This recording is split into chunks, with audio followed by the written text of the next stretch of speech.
శ్రీ కోయ ఎల్లమ్మ తల్లి జ్యోతిష్యాలయం ఎక్కడెక్కడ ఉన్న వారికైనా ఫోన్ ద్వారానే జ్యోతిష్యం చెప్పబడును. విద్య, ఉద్యోగం, వ్యాపారం, ప్రేమించిన వారు దూరం కావడం, భార్యాభర్తల మధ్య గొడవలు, అత్తాకోడళ్ల మధ్య మనస్పర్ధలు, కుటుంబ సమస్యలు, ఆర్థిక సమస్యలు, పెళ్లి కుదరకపోవడం, సంతానం ఆలస్యం కావడం, స్త్రీ పురుష వశీకరణం, చెడు ప్రయోగ నివారణ మొదలగు ఎటువంటి సమస్యలకైనా పరిష్కారం చూపగలరు. స్త్రీ పురుషులకు ఎటువంటి సమస్యలు ఉన్నా నమ్మకంతో కాల్ చేయండి. గురూజీ గోవిందరాజు 9703930797. ఒక వ్యక్తి మిమ్మల్ని పట్టి పీడిస్తాడు. ఎందుకో తెలిస్తే ఆశ్చర్యపోతారు. ఎవరు ఆ వ్యక్తి, ఏం జరగబోతుందో వీడియోలో తెలుసుకుందాము. వీడియో నచ్చితే తప్పకుండా ఒక చిన్న లైక్ చేసి మమ్మల్ని సపోర్ట్ చేయండి. ఇక ఆలస్యం ఏ మాత్రము కూడా లేకుండా మనమైతే ఈ వీడియోలోకి వచ్చేద్దాము. ఆర్థిక వ్యవహారాల్లో ఈ రోజున కుజగ్రహ సంచారం కాస్త అశాంతిని ఏర్పరుస్తుంది.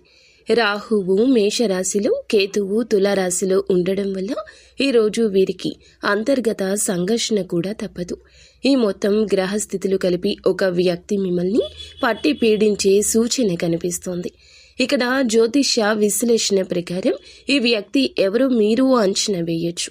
అంటే కార్యస్థలంలో సహచరుడు కావచ్చు, లేదా అధికారి కానీ, కుటుంబ సభ్యుడు కానీ, మీ యొక్క బంధువు కానీ, పాత స్నేహితుడు కానీ, లేదా ఎవరో ఒకరు మీరు చేయని తప్పుకు మీ పైన నింద మోపి మీకు చట్టపరమైన సమస్యలు సృష్టించి మిమ్మల్ని పీడించే అవకాశం ఉంది. అంటే కార్యాలయంలో మీ సహచరుడు మీ పనిని చిన్న చూపు చూస్తూ ఒత్తిడి పెట్టే అవకాశాలు ఉన్నాయి.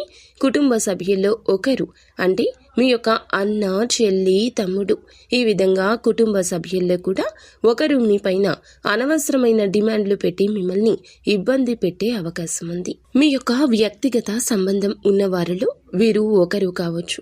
ఇది శని ప్రభావం వల్ల కలిగే పరీక్షగా మీరు భావించండి. ఏ నిర్ణయం తీసుకునే ముందైనా ఈ రోజున 1-2 సార్లు ఆలోచించండి. కుటుంబ సభ్యులు ఒత్తిడి పెట్టారనో, ఎవరో ఏదో చెప్పారనో దానికి సంబంధించి నిర్ణయం తీసుకోవద్దు. సజావుగా మీ యొక్క జీవితానికి వాయిదా పద్ధతి మంచిది. నిత్యం శివారాధన తప్పనిసరిగా చేసుకోండి. ప్రశాంత జీవనానికి అలవాటు పడండి.